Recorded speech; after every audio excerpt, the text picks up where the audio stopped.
Hello दोस्तों, कैसे हो आप सब। आशा करता हूँ बहुत ही बढ़िया होंगे और आपकी तैयारी बहुत ही अच्छी चल रही होगी, शानदार चल रही होगी, जबरदस्त तरीके से चल रही होगी और चलनी भी चाहिए। कहते हैं ना, आंखों में अरमान लिया, मंजिल को अपना मान लिया, मुश्किल क्या आसान क्या, अब ठान लिया तो ठान लिया। अब ठान लिया है कि अपने सपनों को पूरा करना है। अब ठान लिया है कि अपने माँ बाप के सपनों को पूरा कर करके मानेंगे। हेलो दोस्तों, मैं बच्चन पांडे आप सभी का हमारे चैनल राजस्थान स्टडी IQ जी के में स्वागत करता हूँ।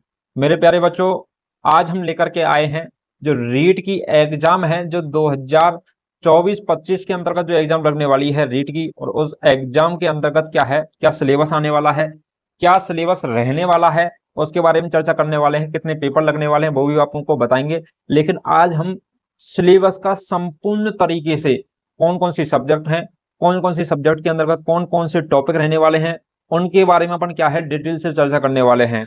चलिए दोस्तों, अभी सिलेबस की बात करते हैं। रीट पात्रता परीक्षा के अंतर्गत अपन बात करें सब्जेक्टों की, तो सब्जेक्ट कितनी रहती हैं, तो इसके अंतर्गत 5 सब्जेक्ट रहती हैं। टोटल सब्जेक्ट कितनी रहती हैं, L1 की बात कर रहे हैं अपन। किसकी करते हैं, LEV 11 बल की। तो लेवल 1 की अपन बात करते हैं, तो लेवल 1 के अंतर्गत 5 सब्जेक्ट आपके क्या है रहने वाली हैं, और 5 सब्जेक्टों को 5 खंडों में बांटा गया है। ठीक है, तो अपन एक एक सब्जेक्ट के बारे में बात करें। टोटल अंकों की बात करें तो 5 सब्जेक्ट के प्रत्येक सब्जेक्ट से कितने 30 क्वेश्चन आते हैं, और टोटल कितने अंक कितने क्वेश्चन हो जाएंगे, तो 150 क्वेश्चन। ठीक है, तो पेपरों के अंतर्गत टोटल कितने आते हैं, 5 सब्जेक्टों के 30 प्रश्न एक सब्जेक्ट के आते हैं, तो टोटल 150 क्वेश्चन आते हैं। और एक क्वेश्चन है वो 1 नंबर का होता है, इसलिए भी इसके नंबर भी कितने हो जाएंगे, तो वो हो जाएंगे 150। ठीक है, तो 150 क्वेश्चन और 150 ही क्या होने वाले हैं, नंबर होने वाले हैं। ठीक है, तो अपन बात करते हैं फर्स्ट सब्जेक्ट की, खंड नंबर फर्स्ट। और खंड नंबर फर्स्ट के अंतर्गत अपन को सब्जेक्ट कौन सी दे रखी है, वो दे रखी है बाल विकास एवं शिक्षण विधियां। तो बाल विकास एवं शिक्षण विधियां हैं, उनके अंतर्गत टोटल प्रश्न हो जाएंगे 30 और अंक हो जाएंगे 30। अपन बात करते हैं इसके अंतर्गत, तो सबसे नंबर फर्स्ट पे आती है बाल विकास।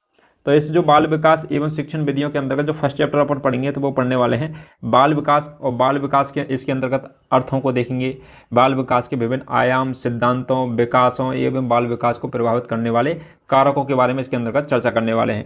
एक होता है वंशानुगत एवं वातावरण की भूमिका। तो बालक के विकास में जो वंशानुगत क्रम तरीके से और जो वातावरण से जो बच्चा सीखता है उसकी क्या भूमिका है, व्यक्तिगत भिन्नता है उसके बारे में भी चर्चा करेंगे, और व्यक्तित्व की। ठीक है, तो व्यक्तित्व की भी चर्चा करने वाले हैं किसके अंतर्गत, बाल विकास के अंतर्गत। जैसे साइकोलॉजी अपन बोलते हैं ना, वो सब्जेक्ट नेक्स्ट हो जाएगी। बुद्धि की भी इसके अंतर्गत अपन चर्चा करने वाले हैं। अपन थर्ड पॉइंट के अंतर्गत बात करेंगे, तो विभिन्न क्या है, अधिगमकर्ताओं को समझना, पिछड़े, विबंधित, प्रभावशाली, सृजनशील, अलाभान्वित, वंचित और विशेष आवश्यकता वाले बच्चों को क्या है, अधिगम अक्षमता युक्त बच्चों के बारे में क्या है जानकारी। ये देखेंगे कि बच्चे क्यों पिछड़ रहे हैं, या फिर क्या उनकी सृजनशीलता को कैसे बढ़ाया जा सकता है, विशेष वालों के लिए विशेष शिक्षा कैसे दी जा सकती है, और इसके अलावा अधिगम में जो आने वाली कठिनाई होती हैं उनके बारे में भी चर्चा करने वाले हैं। अपन नेक्स्ट पॉइंट की बात करें, इसके अंतर्गत अधिगम के बारे में चर्चा करने वाले हैं। तो अधिगम का अर्थ, संकल्पनाएं, प्रभावित करने वाले कारक, उनके सिद्धांतों के बारे में बात करेंगे। बच्चे कैसे सीखते हैं, अधिगम की प्रक्रिया, चिंतन, कल्पना, तर्क, और इसके अंतर्गत अभिप्रेरणा एवं अधिगम के लिए निहितार्थ, इनके बारे में चर्चा करने वाले हैं थर्ड पॉइंट के अंतर्गत। ठीक है, नेक्स्ट फोर्थ पॉइंट हो जाएगा। अभी 5 पॉइंट दे रखा अपन को इसके अंतर्गत, तो शिक्षण अधिगम की जो प्रक्रिया है, पाठ्यक्रम की रूपरेखा 2005 के संदर्भ में जो अधिनियम की जो व्यू रचना है, उन विधियों के बारे में बात करेंगे। इसके अलावा मापन, आकलन, मूल्यांकन, उद्देश्य, सतत, उनकी चर्चा करने वाले हैं। किस प्रकार से उनका मापन करना है, मूल्यांकन करना, कि बच्चा सीख रहा है नहीं सीख रहा है। क्रियात्मक अनुसंधान कार्य भी करेंगे। इसके अलावा नेक्स्ट बात करें, शिक्षा के जो अधिकार अधिनियम है 2009 के, उनके बारे में भी चर्चा करने वाले हैं। ठीक है, तो ये हो जाता है आपका L1 का क्या है फर्स्ट। अपन बात करें तो फर्स्ट सब्जेक्ट हो जाएगी आपकी, तो ये दे रखा आपको इंग्लिश के अंतर्गत। ठीक है, तो अंग्रेजी वाले बच्चे हैं वो भी आपको इसको वीडियो को पोस्ट करके आप पढ़ सकते हो और डिटेल से। ठीक है, नेक्स्ट सब्जेक्ट दे रखी है अपन को, जिसे बोल रहे हैं खंड नंबर सेकंड। अब खंड नंबर सेकंड के अंतर्गत हमें क्या है, सब्जेक्ट चूज करनी होती है। क्या करनी होती है, सब्जेक्ट चूज करनी होती है। सब्जेक्ट कौन कौन सी आने वाली हैं, एक तो हो जाएगी हिंदी। हिंदी के अलावा आपको बात करें तो संस्कृत हो जाएगी, इंग्लिश हो जाएगी। कौन सी हो जाएगी, इंग्लिश हो जाएगी, और इसके अलावा संस्कृत हो जाएगी। ठीक है, इन तीनों सब्जेक्टों के अंतर्गत से आपको क्या है चूज करनी पड़ेगी खंड। इसके अलावा पंजाबी भी है, तो पंजाबी से अपन उर्दू भी हो जाएगी, पंजाबी हो जाएगी, लेकिन इनसे हमें क्या है कोई मतलब नहीं, अपन के राजस्थान कोई नहीं लेता। संस्कृत लेते हैं, संस्कृत भी दिखा देंगे आपको। ठीक है, तो आपकी बात करें हिंदी की, तो हिंदी के अंतर्गत जैसे भी उपसर्ग, प्रत्यय, संधि, समास, सर्वनाम, विशेषण, अव्यय, ठीक है, अपठित गद्यांशों के बारे में भी आएंगे, रेखांकित शब्द, अर्थ स्पष्ट, वचन काल, लिंग के आधार पर भी अपन को देखना है। इसके अलावा अपन बात करें वाक्य की रचना, वाक्य के अंग, वाक्य के प्रकार, पदबंध, मुहावरे, लोकोक्तियाँ और भाषा की शिक्षण विधियाँ और उसके उपागम और भाषा दक्षता का विकास, ठीक है। तो अपन कुल मिला के बात करते हैं तो इसके अंतर्गत क्या रहने वाली है, हिंदी की व्याकरण पूरी क्या रहने वाली है, हिंदी की व्याकरण रहने वाली है। इसके अलावा बात करें अपन हिंदी की जो भाषा कौशल के आयाम है उनके बारे में बात करेंगे, जो सुनना, बोलना, पढ़ना, लिखना, उससे आने वाली चुनौतियों के बारे में इसके अंतर्गत पढ़ने वाले हैं, ठीक है। इसके अलावा इसकी जो हिंदी की शिक्षण विधियां उनके बारे में भी अपन इसके अंतर्गत चर्चा करेंगे, ठीक है। तो शिक्षण विधियां की अपन बात करें, उपलब्धियां, प्रशिक्षण, निर्माण, समग्र, सतत, मूल्यांकन, उपचारात्मक शिक्षण, इनके बारे में भी इसके अंतर्गत चर्चा करने वाले हैं, ठीक है। और प्रश्न किस प्रकार से अपन के एग्जाम में रखेंगे, बहुविकल्पीय प्रश्न रहेंगे, ठीक है। अपन नेक्स्ट बात करें तो इसी प्रकार से इंग्लिश का सेकंड पेपर की बात कर रहे हैं, सेकंड नंबर सब्जेक्ट की बात कर रहे हैं। फर्स्ट में तो आपको होगी साइकोलॉजी, साइकोलॉजी के अलावा सेकंड जो अपन को क्या है, सेकंड मतलब खंड नंबर सेकंड है, सेक्टर नंबर सेकंड, उसके अंदर का सब्जेक्ट चूज करनी पड़ेगी। तो हिंदी, इंग्लिश और संस्कृत, ठीक है, इनमें से उर्दू ये तो अपन की है नहीं है, तो अपन बात करेंगे हिंदी, इंग्लिश, संस्कृत, तो आप इनमें से चूज कर सकते हो, ठीक है। इंग्लिश के अंतर्गत antonyms, synonyms, spelling, word formation, one word situation, unseen passage भी आएंगे इसके अंतर्गत, part of speech, sentence, determination, ठीक है। तो कुल मिला के आपकी क्या है इंग्लिश के अंतर्गत, पहली बात तो अपन की क्या है, ग्रामर आ जाएगी, क्या आ जाएगी, इंग्लिश की व्याकरण, इंग्लिश की ग्रामर आ जाएगी। इसके अलावा इसके अंतर्गत भी क्या दे रखी हैं, तो वो दे रखी हैं इंग्लिश की शैक्षणिक अभिरुचियाँ, ठीक है, तो वो भी इसके अंतर्गत आने वाली हैं। नेक्स्ट सब्जेक्ट की बात करें संस्कृत की, तो संस्कृत के अंतर्गत भी क्या है, संस्कृत की व्याकरण ही दे रखी है आपको पूरी, क्या दे रखी है, जिन सब बच्चों के है सब्जेक्ट संस्कृत चूज करोगे तो उनके लिए संस्कृत की क्या है व्याकरण दे रखी, आप एक एक सब्जेक्ट को देख सकते हो ध्यान से, ठीक है। इसके अलावा नोटिफिकेशन आपको हमारे टेलीग्राम चैनल पर मिल जाएगा या फिर व्हाट्सएप के उस पर मिल जाएगा, व्हाट्सएप का लिंक मिला होगा वीडियो के अंतर्गत, ठीक है, डिस्क्रिप्शन में, वहाँ से जाके देख सकते हो, ठीक है। तो ये संस्कृत सब्जेक्ट हो जाएगी। नेक्स्ट बात करें अपन उर्दू पंजाबी, तो अपन को देनी नहीं है। अब इसके अलावा नेक्स्ट खंड की बात करें तो नेक्स्ट खंड हो जाएगा तृतीय खंड, क्या हो जाएगा, तृतीय खंड। और तृतीय खंड के अंतर्गत कौन कौन से आने, कौन कौन से सब्जेक्ट आ जाएंगी, तो तृतीय खंड के अंतर्गत भी सब्जेक्ट चूज करने को मिलती हैं। तो पहली बात करें अपन भाषा सेकंड, ठीक है। फर्स्ट बात हमने ऊपर अभी चूज की थी इंग्लिश, हिंदी, संस्कृत, उनमें से सेकंड नंबर पर और चूज करनी है अपन को सेकंड पे, थर्ड नंबर के सब्जेक्ट के अंतर्गत। तो थर्ड खंड के अंतर्गत भी सब्जेक्ट आती है, तो उसके अंतर्गत जैसे हिंदी चूज करते हैं आप, तो हिंदी चूज करोगे तो उसके लिए सिलेबस क्या रहने वाला है, तो सिलेबस जो फर्स्ट खंड में आपने यदि हिंदी चूज कर ली तो सेकंड खंड के अंतर्गत आप हिंदी चूज नहीं करोगे, यदि फर्स्ट के अंतर्गत आपने इंग्लिश चूज कर ली तो आप सेकंड के थर्ड के अंतर्गत भी इंग्लिश चूज नहीं करोगे, ठीक है। तो दोनों सब्जेक्ट क्या होनी चाहिए, डिफरेंस होनी चाहिए, ठीक है। अपन बात करें आप सेकंड के अंतर्गत हिंदी चूज करते हो पेपर में, तो आपको क्या है अपठित गद्यांश आ जाएंगे, आपको व्याकरण संबंधी प्रश्न पूछे जाएंगे, जैसे कि उपसर्ग, प्रत्यय और युग्म, इनसे संबंधित। इसके अलावा पठित गद्यांशों की अपने अपठित गद्यांशों के आधार पर निम्नलिखित भाव सौंदर्य, विचार सौंदर्य, नाच सौंदर्य, शिल्प सौंदर्य, जीवन सौंदर्य, तो इनके बारे में भी आपसे क्वेश्चन पूछे जाएंगे, ठीक है। वाक्य रचना, वाक्य के अंग, वाक्य के भेद, लोकोक्ति, मुहावरे, कारक चिन्ह, अव्यय और विराम, ठीक है, भाषा की शिक्षण, उपागम एवं दक्षता का विकास। तो इसके अंतर्गत जैसे हिंदी चूज करी तो हिंदी तो आएगी, उसके साथ में उसकी शैक्षणिक अभिरुचियां भी आपको पढ़नी होंगी, ठीक है, सब्जेक्टों के अनुसार। इंग्लिश है तो इंग्लिश के अनुसार आपको इंग्लिश की शैक्षणिक अभिरुचि पढ़नी होंगी, ठीक है। तो भाषा कौशल का विकास, जैसे सुनना, बोलना, लिखना, पढ़ना, ये क्या है, शैक्षणिक अभिरुचियां हैं, ठीक है। तो ये तो आपको कोई सब्जेक्ट चूज करोगे उनके अंतर्गत मिलने वाली हैं, सुनना, बोलना, लिखना, पढ़ना, उपलब्धियां, परीक्षण एवं समग्र सतत मूल्यांकन, उपचारात्मक विधियां, ठीक है। ये भी क्या है, किस प्रकार के रहने वाले हैं, तो ऑप्शनल नंबर के अंतर्गत आते हैं एवं में क्वेश्चन, ठीक है।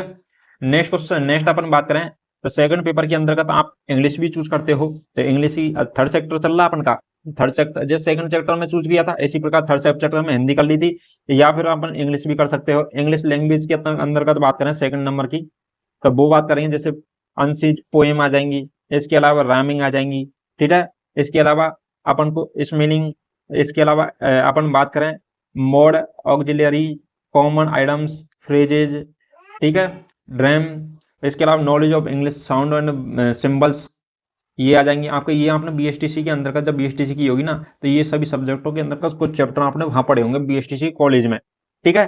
तो आपको इसके अलावा इसके इंग्लिश की क्या है टीचिंग एप्टीट्यूड है, वो भी आपको देखने को मिलेंगे। Method of equation and equation remedial teaching, ठीक है।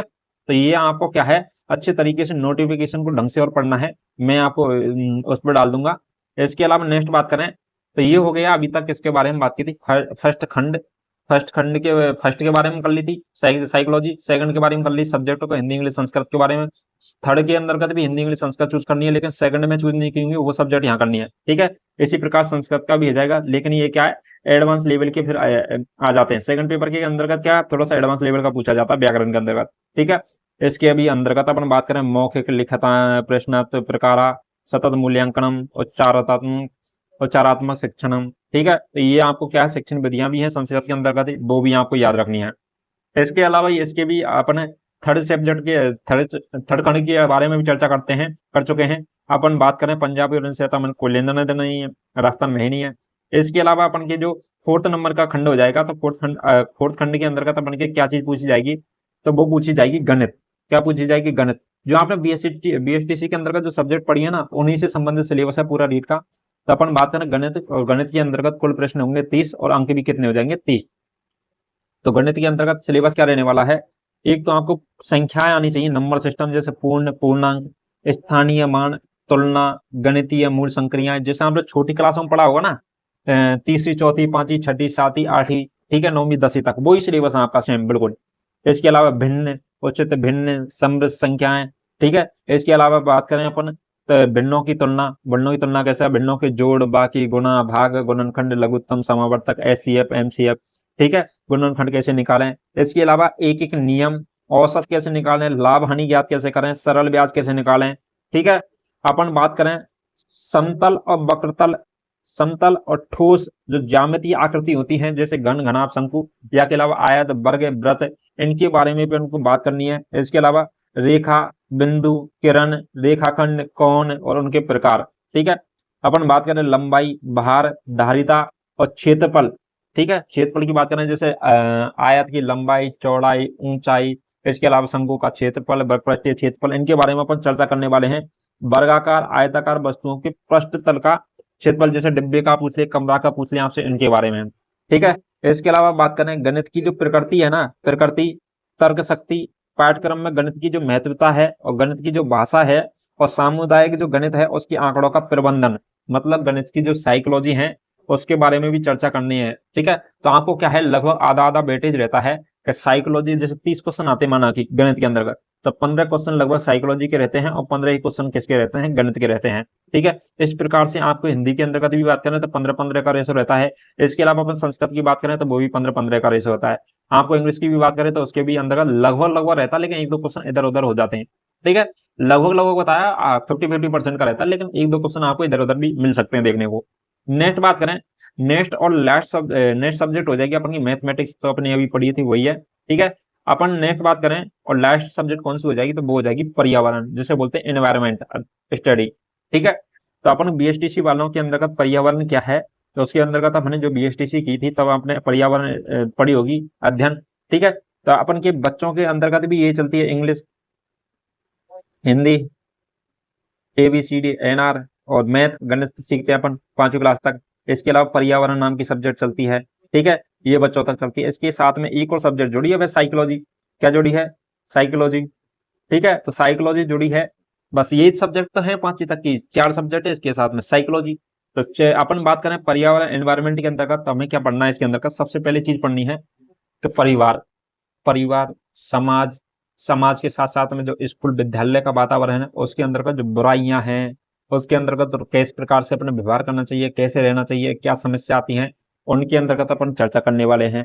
बच्चे के जो क्या है, अपन को वस्त्र है, आवास है, रहना कैसे रहना चाहिए, कैसे नहीं रहना चाहिए, कैसे घर में रहना चाहिए, अपन का जो पैतृक समय से चलता रहे कौन कौन से धंधे हैं उनके बारे में, आवास और वस्त्रों के बारे में, ठीक है। जीव जंतुओं के घर के अंदर जो पालतू रखते हैं उनके बारे में, व्यवसाय के बारे में भी बात करना चाहिए कि लघु उद्योग कैसे होते हैं, राजस्थान में उद्योग किस प्रकार के हैं, हस्तशिल्प में क्या है, उपभोक्ता संरक्षण के लिए सरकार ने क्या समिति बना रखी है। अपन बात करें कपड़े सिलना, बागवानी, कृषि कार्य करना, पशुपालन, सब्जी वाला, ठीक है, इनसे संबंधित अपन क्या करना है, व्यवसाय के संबंधित कुछ चीजें आपको इन्फॉर्मेशन रखना बहुत जरूरी है एग्जाम की दृष्टि से। नेक्स्ट हो जाएगा अपन के हमारी जो सभ्यता है, संस्कृति है, जो अपन का आर्ट एंड कल्चर का पोर्शन है कुछ इसके अंतर्गत, आप जीके में भी पढ़ेगा और यहाँ पे भी पढ़ेगा, जैसे राष्ट्रीय प्रतीक, राष्ट्रीय पर्व, मेले एवं त्योहार आप जीके के अंतर्गत पढ़ने वाले हैं, हमने हमारे चैनल पर पूरा पढ़वा रखा है। वेशभूषा एवं आभूषण हो जाएगा, खान पान हो जाएंगे, राजस्थान की वास्तुकला, राजस्थान के जो पर्यटक स्थल हैं, राजस्थान की प्रमुख विभूतियां हैं, राजस्थान का जो गौरव है, विरासत है, दुर्ग महल स्मारक हो जाएंगे, अपन की चित्रकला हो जाएंगी, और राजस्थान के क्या है लोक देवी देवताओं के बारे में भी आपको याद रखना है, ठीक है, पढ़ना है इसके अंदर का। इसके अलावा नेक्स्ट बात करें तो परिवहन संचार, जैसे सड़क परिवहन, जल परिवहन, यातायात हवाई परिवहन है, तो उनके बारे में भी पढ़ना है। नेक्स्ट हो जाएगा अपन का जो शरीर की देखभाल है, तो साफ सफाई करनी चाहिए शरीर की। सबसे पहले अपन छोटी क्लास में पढ़ा होगा, पहला सुख निरोगी काया, बीमारियों से कैसे बचें, संतुलित भोजन क्या होता है, रोगी अपन बात करें अमीबा के बारे में, एनीमिया के बारे में, एक्सोलिन के बारे में, डेंगू और उनके बारे में बात करेंगे। उपचार एवं उससे निपटान की भी बात करेंगे, जो बीमारी हो जाती है अपने शरीर में उससे संबंधित, ठीक है, वो भी अपन इसके अंतर्गत पढ़ने वाले हैं। सजीव जगत की बात करें, सजीव होते हैं मनुष्य जो सांस लेते हैं वो सजीव होते हैं।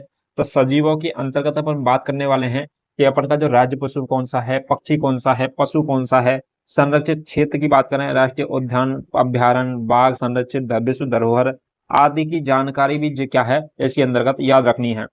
नेक्स्ट बात करें जल के स्रोतों की, बात करने वाले हैं कि राजस्थान के अंतर्गत किस प्रकार के जल के स्रोत हैं, भूमि जल स्तर कितना है, धरातल पर जल कितना है, प्रदूषित जल कितना है, अपन बात करें पीने योग्य पानी कितना है। इसके अलावा पेयजल एवं सिंचाई के अंतर्गत भी पानी की अपन बात करने वाले हैं। नेक्स्ट हो जाएगा हमारी जो पृथ्वी है उसकी आंतरिक संरचना के बारे में बात करेंगे कि उसके अंदर का सौरमंडल कैसा है, आंतरिक अंतरिक्ष कैसा अपन के यहाँ पर। इसके अलावा पर्वतरोहणी, जो भी हमारे के चट्टान है, पर्वत हैं, उनके अंतर्गत ही अपन बात करने वाले हैं कि भारत की प्रमुख पर्वतरोही मतलब पर्वत पर चढ़ने वाली महिलाएं कौन कौन सी फर्स्ट रही है, कौन क्या किस समय चढ़ी थी, ठीक है। इसके अलावा पर्यावरण अध्ययन के जो क्षेत्र और संकल्प है ना, उनके बारे में भी चर्चा करेंगे, ठीक है, कि पर्यावरण के अध्ययन का महत्व क्या है, उसकी जो पर्यावरण अध्ययन की जो शिक्षा के अधिगम सिद्धांत वो क्या है, अध्ययन के जो विज्ञान एवं सामाजिक विषयों का अंतर संबंध एवं क्षेत्र है वो कैसा रहने वाला है, ठीक है। इसके अलावा अपन नेक्स्ट बात करते हैं पर्यावरण शिक्षा शास्त्र के बारे में। तो पर्यावरण शिक्षा शास्त्र है उसके बारे में चर्चा करेंगे कि संकल्पना प्रस्तुतिकरण के उपागम, क्रियाकलाप, प्रयोग, प्रयोग कार्य, चर्चा, सतत एवं क्या है समग्र एवं सतत मूल्यांकन, शिक्षण सामग्री, सहायक सामग्री और सभी समस्या, सूचना एवं प्रौद्योगिकी, ठीक है। तो ये आपकी 5 सब्जेक्ट रहने वाली है। अभी एक एक की अपन दोबारा से थोड़ा सा आपका रिवीजन करवा देता हूँ, हमने क्या अभी तक देखा था। यहाँ पे टोटल रहने वाली है 5 सब्जेक्ट, कितनी रहने वाली है 5 सब्जेक्ट। 5 सब्जेक्टों के प्रत्येक सब्जेक्ट से आएंगे आपके 30-30 क्वेश्चन, तो टोटल नंबर क्वेश्चन हो जाएंगे आपके 150, ठीक है। और 30-30 क्वेश्चन 5 सब्जेक्टों से आएंगे, 150 क्वेश्चन है। एक क्वेश्चन आपका 1 नंबर का होगा, तो 150 नंबर के हो जाएंगे टोटल आंसर के क्वेश्चन, तो नंबर भी 150 और क्वेश्चन भी 150, ठीक है। अपन बात करें सबसे पहले फर्स्ट सब्जेक्ट में आएंगे 30 क्वेश्चन साइकोलॉजी के, किसके आ जाएंगे अपन के, साइकोलॉजी के आ जाएंगे, ठीक है। तो साइकोलॉजी के अपन के क्या है 30 क्वेश्चन आ जाएंगे। इसके अलावा नेक्स्ट बात करें सेकंड सब्जेक्ट के अंतर्गत, तो आपको सेकंड सब्जेक्ट के अंदर जो 30 क्वेश्चन आएंगे ना, वो हिंदी, इंग्लिश, संस्कृत, इसके अलावा अपन को पंजाब, उर्दू उर्दू वो आ जाएंगी, ठीक है। इनमें से फर्स्ट सब्जेक्ट ये कौन सी हो जाएगी, फर्स्ट सब्जेक्ट, तो सब्जेक्ट 2 चूज करनी होती है। थर्ड पेपर के अंतर्गत आपको 30 क्वेश्चन मिलेंगे, लेकिन इनके अंतर्गत 30 क्वेश्चनों के अंतर्गत अपन बात करें तो इस 30 क्वेश्चनों के अंतर्गत क्या है, हमें सेकंड नंबर की सब्जेक्ट चूज करनी होती है। कौन सी करनी होती है, सेकंड नंबर सब्जेक्ट। उसमें भी क्या है, एडवांस लेवल की हिंदी है, एडवांस लेवल की इंग्लिश है, एडवांस लेवल की संस्कृत है, इसके अलावा अदर भी एडवांस लेवल की है, तो ये हो जाएगा अपन का सेकंड सब्जेक्ट, ठीक है। इसके अलावा अपन बात करें फोर्थ की, तो फोर्थ में आ जाएगी मैथ्स, क्या हो जाएगी मैथ्स, और मैथ्स के भी कितने क्वेश्चन पूछे जाएंगे, तो वो पूछे जाएंगे आपके 30 क्वेश्चन, ठीक है। इसके अलावा फिफ्थ पेपर की बात करें तो फिफ्थ पेपर रह जाएगा अपन का कौन सा, एनवायरमेंट का। इसके भी कितने क्वेश्चन पूछे जाएंगे एनवायरमेंट के, तो एनवायरमेंट के 30 क्वेश्चन पूछे जाएंगे और एनवायरमेंट का, ठीक है, एनवायरमेंट स्टडी। अपन बात करें साइकोलॉजी, आप देख शिक्षण अभिरुचियां देखोगे तो साइकोलॉजी तो आएगी, इसके अलावा शिक्षण होती है, जैसे हिंदी की शिक्षण अभिरुचि आएंगी, तो इसके अंतर्गत 15 क्वेश्चन तो सब्जेक्ट के और 15 क्वेश्चन शिक्षण अभिरुचि हो, लगभग मतलब 1-2 क्वेश्चन इधर उधर भी हो सकता है। तो इसके 13 आगे, इसके 13 आगे, एक के 13 आगे, एक के अपन के क्या है 18 आगे, इस प्रकार से भी रह सकता है। इसकी इसी प्रकार से आप क्या है इंग्लिश में भी रहने वाला है, इसी प्रकार से आपके मैथ के अंतर्गत रहने वाला है, और इसी प्रकार से आपके एनवायरमेंट के अंतर्गत रहने वाला है, ठीक है। ये था आपका संपूर्ण सिलेबस, जिसके अंतर्गत मैंने क्या डिटेल से आपके चर्चा की है। और दूसरी बात अपन बात करें कि आपके सिलेबस में कोई बदलाव नहीं होगा, जो पहले का सिलेबस वही रहेगा। पेपर भी 2 लगेंगे, ये प्री के पेपर की हम डिस्कस कर सकते हैं, मेन के पेपर की मेन की एग्जाम के टाइम बात करेंगे। चलिए दोस्तों, वीडियो अच्छा लगा तो वीडियो को लाइक कीजिए, चैनल को सब्सक्राइब कीजिए। इसके अलावा आपको बता दें कि रीट की जो एग्जाम लगने वाली है उसकी पूरी प्रैक्टिस सेशन मतलब पूरा सिलेबस हम क्या है हमारे चैनल पर कंप्लीट थ्योरी उसके बाद में practice session PDF e notes हम सब पूरा फ्री देंगे यूट्यूब पर। ठीक है, तो आपको यूट्यूब पर पूरा एकदम बेसिक तरीके से थ्योरी करवाई जाएगी, रेगुलर क्लास तरीके से रेगुलर चैप्टर का। ठीक है, एक एक चैप्टर का डिस्कशन किया जाएगा। इसके अलावा अपन की सभी सब्जेक्टों पांचों की बात कर रहा हूं मैं। ठीक है, पांचों सब्जेक्ट आपके एमसीक्यू फॉर्मेट में भी टेस्ट दिए जाएंगे, कुछ दिए जाएंगे। इसके अलावा अपन बात करें तो अपन उसके अंतर्गत क्या है बहुत सारी सुविधा आपको उपलब्ध करवाएंगे जो भी फ्री में। तो आपको वीडियो अच्छा लगा तो वीडियो को लाइक कीजिए, चैनल को सब्सक्राइब कीजिए, और रीट में आपको सॉरी सिलेक्शन चाहिए तो हमारे चैनल को सब्सक्राइब करके रखिए, नोटिफिकेशन बेल आइकन रख दीजिए, क्योंकि हम बहुत ही जल्दी क्या है रीट का संपूर्ण कोर्स फ्री में करवाने वाले हैं। चलिए दोस्तों, आज के लिए इतना ही, मिलते हैं नेक्स्ट क्लास में नेक्स्ट टॉपिक के साथ में, तब तक के लिए थैंक यू सो मच।